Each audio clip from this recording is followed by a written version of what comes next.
Selanjutnya, pemirsa Wakil Presiden ke-10 dan 12 RI Yusuf Kala akan dilaporkan ke polisi oleh DPP Gerakan Angkatan Muda Kristen Indonesia atau GAMKI, sejumlah lembaga Kristen lainnya. Laporan dilayangkan buntut pernyataan Yusuf Kala saat ceramah di Universitas Gadjah Mada pada beberapa waktu lalu. GAMKI dan lembaga Kristen lain menyoroti pernyataan Yusuf Kala saat ceramah di Masjid Universitas Gadjah Mada pada Maret lalu. Dalam ceramahnya, JK sempat menyinggung konflik di Poso dan Ambon dan menyinggung kata mati syahid bagi umat Kristen.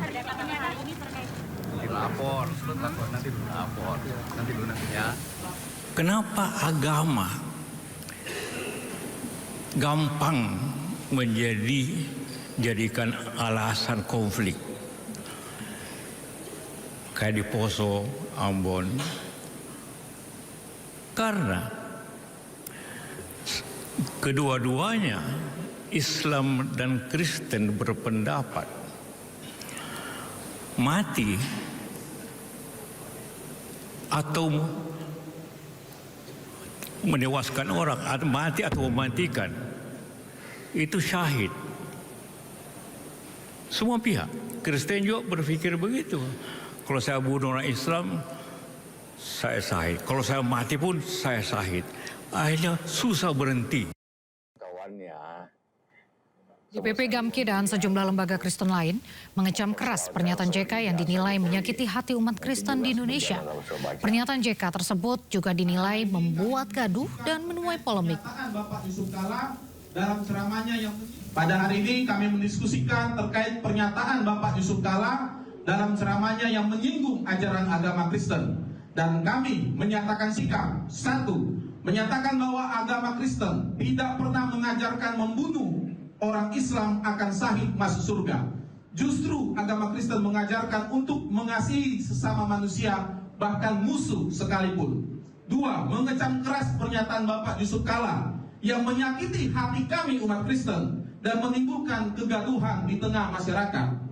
Tiga, maka bersama ini kami yang terdiri dari berbagai lembaga Kristen dan organisasi masyarakat akan melaporkan Bapak Yusuf Kala ke Kepolisian Republik Indonesia. Sementara itu, pemirsa, Aliansi Advokat Lintas Agama Indonesia melayangkan somasi kepada Wakil Presiden ke-10 dan 12 RI Yusuf Kala terkait pernyataannya yang dianggap menyinggung umat agama Kristiani. Dalam somasi yang dibacakannya, Ketua Aliansi Advokat Lintas Agama Indonesia, Zefrin Boykanu, meminta JK segera memberikan klarifikasi resmi serta menyampaikan permohonan maaf terkait pernyataannya. JK diberikan waktu 2 kali 24 jam untuk menanggapi somasi ini. Jika tidak, Aliansi Advokat Lintas Agama Indonesia akan mempertimbangkan upaya lanjutan melalui jalur hukum.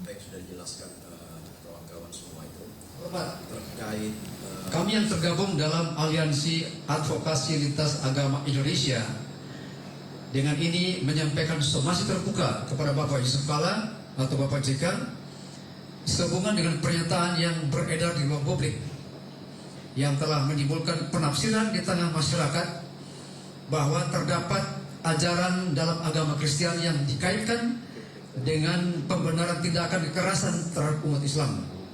Dengan tetap menjunjung tinggi asas praduga bersama, kami dengan ini menyampaikan somasi terbuka ini kepada Bapak Yusuf Kala untuk satu, memberikan klarifikasi resmi dan terbuka kepada publik atas pernyataan yang telah beredar.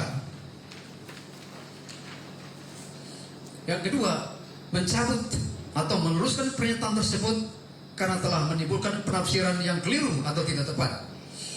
Dan yang ketiga adalah menyampaikan permohonan maaf secara terbuka kepada masyarakat Kristen Indonesia sebagai bentuk tanggung jawab moral dan komitmen menjaga kerukunan nasional. Beragam informasi menarik lainnya akan hadir usai jeda, tetaplah di Sindo Sore.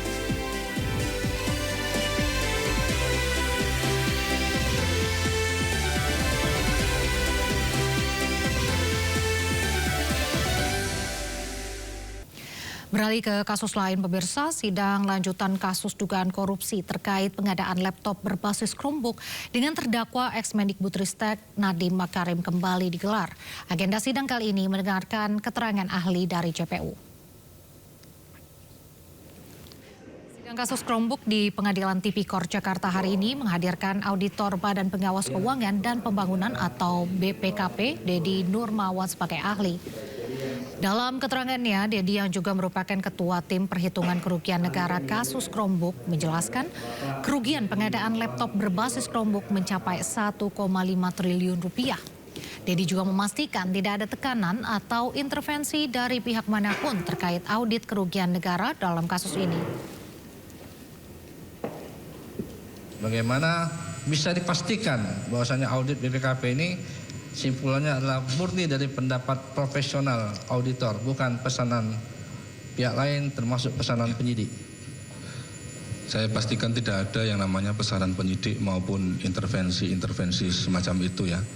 Jadi kami bekerja benar-benar murni secara profesional berdasarkan prosedur dan metode yang memang kita tetapkan dan dapat dipertanggungjawabkan. Dari 1,5 triliun kerugian yang dihitung oleh ahli itu bisa diberi dong per tahunnya 2020 berapa, 2021 berapa, dan 2022 ini seperti apa? Mohon izin Ali. Baik, kami beredar untuk 2020 itu kerugiannya sebesar 127,9 miliar ya. Rinciannya ada di laporan kami. Untuk di 2021 itu kerugiannya sebesar 544 miliar, 596 juta sekian. Lalu di 2022 kerugiannya sebesar 895 miliar, 304 juta sekian. Sehingga total dari 3 tahun tadi 2020, 2021 dan juga 2022 kerugiannya sebesar 1,5 triliun, 1 triliun 567 miliar 888 juta sekian. Informasi berikutnya, Bupati Tulung Agung Gatot Sunuwibowo dan ajudannya ditetapkan tersangka kasus dugaan pemerasan oleh KPK.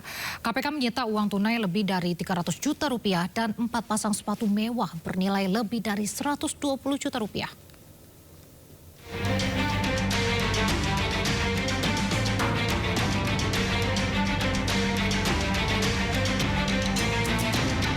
KPK menetapkan Bupati Tulung Agung Gatot Sunuwibowo dan ajudannya sebagai tersangka kasus dugaan pemerasan lingkungan pemerintah Kabupaten Tulung Agung.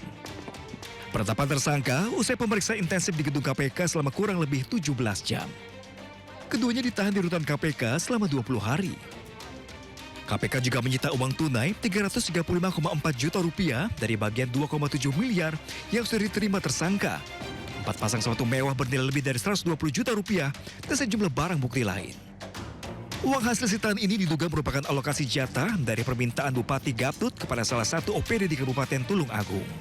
Pada kesempatan ya, beberapa saat setelah dilantik, ya dipanggil satu-satu. Sudah tersedia di situ surat pernyataan, ya. Surat pernyataan isinya itu yang menyatakan akan mundur dari jabatan dan juga mundur dari ASN jika tidak mampu melaksanakan tugas dan tanggung jawab yang diberikan. Suruh tanda tangan langsung di situ gitu ya. Sudah ada meterainya seperti itu.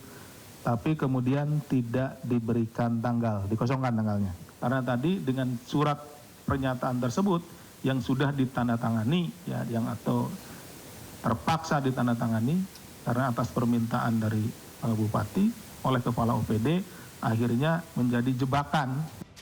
Berdasarkan hasil penyelidikan, tersangka diketahui meminta uang melalui ajudannya ke 16 OPD di lingkungan Pemkab Tulung Agung senilai 5 miliar rupiah. Tim Liputan iNews melaporkan. Gubernur Jawa Timur Hovifah Indar Parawansa angkat bicara soal operasi tangkap tangan KPK terhadap 3 kepala daerah di wilayahnya.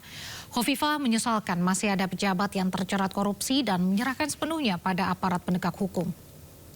Harapan kita tentu semua bisa menjaga pemerintahan yang bersih, tata kelola yang baik, kira-kira begitu. Jadi kalau yang sudah terjadi seperti ini pasti kita menyerahkan kepada aspek hukum, jadi kepada KPK untuk mencari format. Ini kan kewenangannya ada di KPK, kira-kira gitu ya.